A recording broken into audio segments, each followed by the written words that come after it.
Dr. Akorfa Amuzu, a senior house officer at the pediatric unit of University of Ghana Hospital, Legon.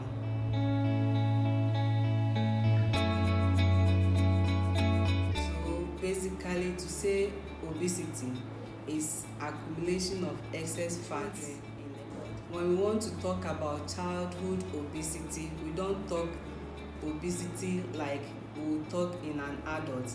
For instance, in an adult, we check the body mass index.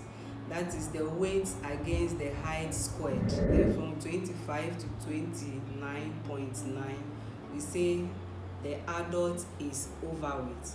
Then if it's above 30, then we say the adult is obese. But in children, we use a chart. After we've calculated our BMI, then we use it to plot on the chart. When we chart and then it's between 85 to below 95, we say the child is overweight. And then if it's above the 95th centile, this is a centile chart. It's a centile chart. So between 85 to less than 95, we say the child is overweight. And then above the 95th centile, we say the child is obese. Obesity has become an issue of concern to us because most obese children tend to become, if not managed at the childhood stage, they tend to become obese adults with its associated complications such as psychological implications on them, and then as well as health-wise. Childhood obesity can be from the family. It's believed that when in your family, when you are big or you are fat, the child will also tend to be big. So family history of big people. And then sedentary lifestyle. Nowadays, children spend a lot of time on screen, playing video games after school. They don't do anything, they just in their room playing video games, computer, watching TV. They don't exercise. So sedentary lifestyle can contribute to childhood obesity. And then consumption of excess calories can also lead to increase in the weight or children becoming obese.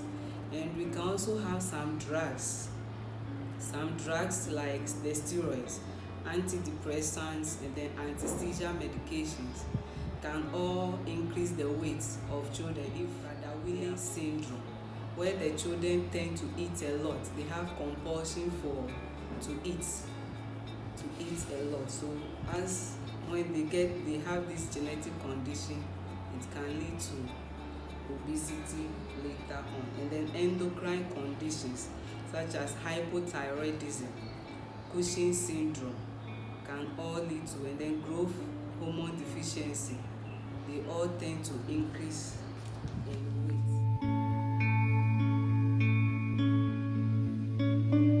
We want to exclude those causes, so we can also do a thyroid function test. Like I mentioned hypothyroidism can cause childhood obesity. So we can do a thyroid function test for these children to rule out whether it's from these endocrine causes. We can do serum cortisol levels. I mentioned Cushing syndrome as one of the causes predisposing them to. So we can do serum cortisol levels to exclude it. Also a lipid profile. We know they have high cholesterol, it's excess fat in the body, so we can do lipid profile for them. And then genetic studies elsewhere, say Prader-Willi is one of the causes which predispose them to childhood obesity, so we can do genetic studies. And also glucose tolerant tests, because these children tend to have type 2 diabetes later on in life, so we can do oral glucose tolerant tests in the case if we are suspecting diabetes. We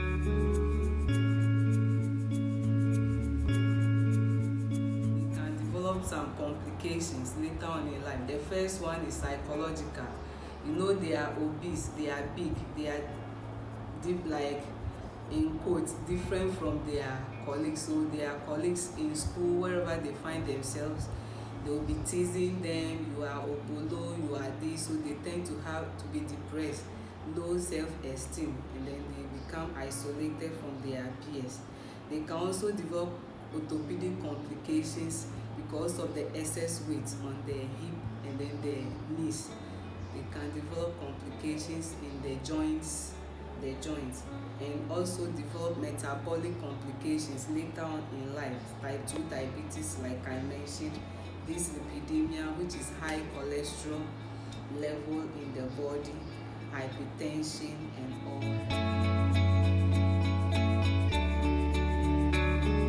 If you have children, those that are not obese, let's maintain that weight for them. Let's not let them get to the obese stage. So let's maintain those who are not yet overweight or obese. Then let's encourage them to eat a lot of fruits. We said some of them, the lifestyle, sedentary lifestyle. So let's encourage extra activity, physical exercise. The mothers, let's all be involved. Let's not say, oh, you are the obolo, so you go and exercise. We have to be involved in the exercise that they are doing. We all do it as a family, and then eat fruits and veggies a lot. We limit sedentary lifestyles. When they come, let's limit their screen time.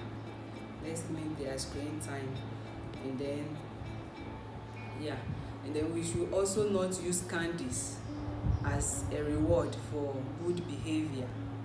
Some parents, when they do something, say, oh, come and take this candy. Let's limit all those things. So exercise, limit the sedentary lifestyle, and all that. Then I want to talk a little bit about management. The management is usually multidisciplinary. You can't handle these people alone.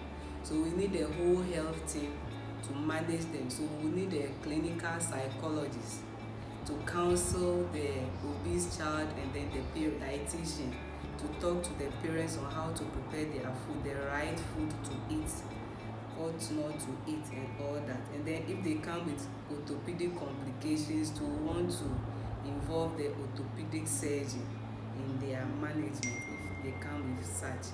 And then the endocrinologist, we mentioned some metabolic conditions, the Cushing syndrome, growth hormone deficiency, the hypothyroidism. Some can have complications, the ladies, polycystic ovarian cyst syndrome. We also involve the gynecologists in their management. Thank you very much.